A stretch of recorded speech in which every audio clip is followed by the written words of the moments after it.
I'm here with Nils Erdmann, formerly head of IR at Twitter when they went public, and he recently joined Battery East Group as a general partner, and we have him here today to talk about what the hell is going on in Silicon Valley and why is there so much goddamn money.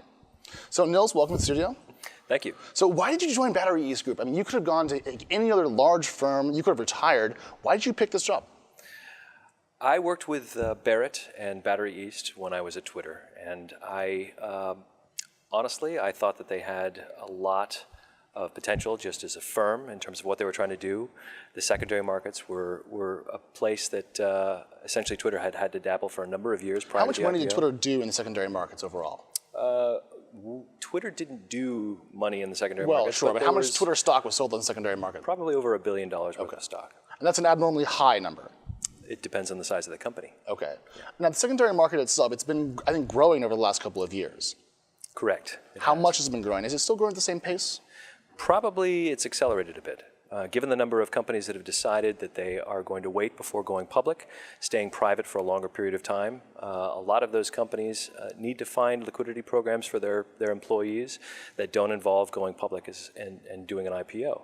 So as a result, the secondary markets have become a place where not just individuals who are looking for liquidity, but also the companies themselves who want to organize liquidity programs are seeking to do secondary market transactions. So is there a minimum threshold for companies? I mean, do I have to be worth, say, $100 million or $200 million or $1 billion before this makes functional sense for my firm to go ahead and do this?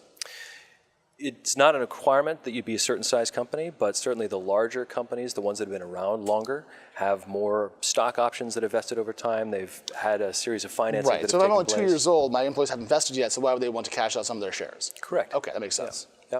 And if you're a private company that has been around for several years, generally speaking, if you are thinking about an IPO, then by and large, you would actually hold off until the IPO process to provide that liquidity for your employee base. But a lot of employees start at private companies with the expectation that they'll take a cut in salary, they'll accept stock options as a form of compensation. Sure. But as those companies stay private for a longer period of time, it doesn't provide them with any liquidity until an IPO. So we're seeing an increasing number of these deals, increasing dollar amount of the secondary market itself. What I want to know is, how is pricing changing? So the prices of these firms presumably fluctuate with the value of the tech companies in the market. Are you seeing that the average price of a company is going up, keeping the company's maturity, let's say, the same over a 2-year period? Do things cost more now? So is the private market more overvalued relative to the public market, relative to companies? I'm just curious if people are willing to pay more now than they were a few years ago. Perhaps. Perhaps the case is that you've got more people interested in investing in private companies than you did have 5 years ago. As a matter of fact, if you look back 5 to 10 years, the vast majority of companies wouldn't actually be able to provide their shares to anybody except VCs or private equity firms. Or nowadays, what you've got is you've got public company investors who are looking to dabble in the private company, into private companies. And that's a function of companies going public at a later date. I mean, they're delaying this for longer periods of time. Yeah. Do you think your company is actually facilitating companies putting off their IPOs? Is Twitter facilitating that? No, you, Battery East Group. I think we're providing companies with alternatives. What we're doing is we're essentially giving companies the ability to go public on their own terms and their own timing. And what makes sense for the company is what ultimately Battery East would like to do. So that was a yes. Yes. There are currently about 50 or 60 unicorns, which is a private company worth $1 billion or more, and we're seeing a really big growth in decacorns, companies worth more than $10 billion, so thinking Airbnb, Uber, and so forth. Do you think we're going to see an increase in IPOs this year, or do you think you guys will keep these companies in the pool still for longer? I think it's entirely up to those companies and what the needs and what... If you had to guess, though, if you had to use your own gut and not defer, what would you say? What I would say is that those companies, if they needed to stay private longer, we could certainly help them do that through secondary market transactions. But would I predict whether those companies are going public? No, I wouldn't make a prediction. So you're just going the anti-Nostradamus route? Correct. You don't have a hat on at all, you're just, okay. Why don't you want to do more?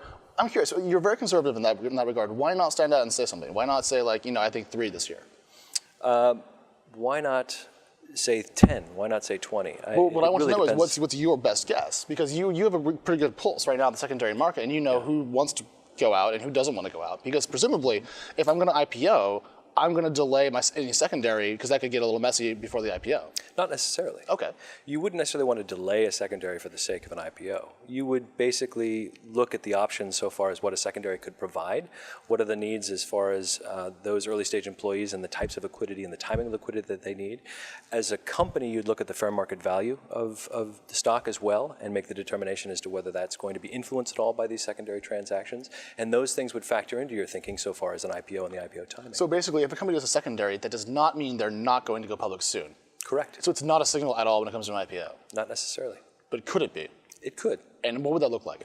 You could imagine a company that has decided to do a secondary as a sort of a last way of providing liquidity for early shareholders, thereby enabling you as a company to not have to look to raising any capital for the purposes of secondary in the IPO. So in other words, you could do 100% of get 100% primary in the IPO as opposed to having to split it with some of the early stage investors. Is that a more attractive way to go public, do you think? Generally speaking, if there's 100% primary in an IPO, then that is something that's attractive to the buy side because they know that those earlier investors aren't looking to the IPO as some sort of an exit strategy. Okay, now I ask everyone this question, so don't take it too personally. If you had to predict where the NASDAQ will be in 18 months, I said don't take it personally, but I'm really curious, and you have to give an answer. You can't defer. If you guess where the NASDAQ will be in 18 months, where is it? Up 3 to 5%. So inflation. Matching it. Matching, fair enough. Okay, and before we let you go, we can't let you go without this. How's Dick Costolo doing as Twitter's CEO? Well, I think he's doing a remarkable job. Remarkable job. Do you still own all your Twitter stock? I do hold a good amount of Twitter stock, yes. Okay. Well, we'll check back with you in 6 or 8 months and see where the NASDAQ is and see if you're wrong. Okay. Thanks for coming in. Yeah.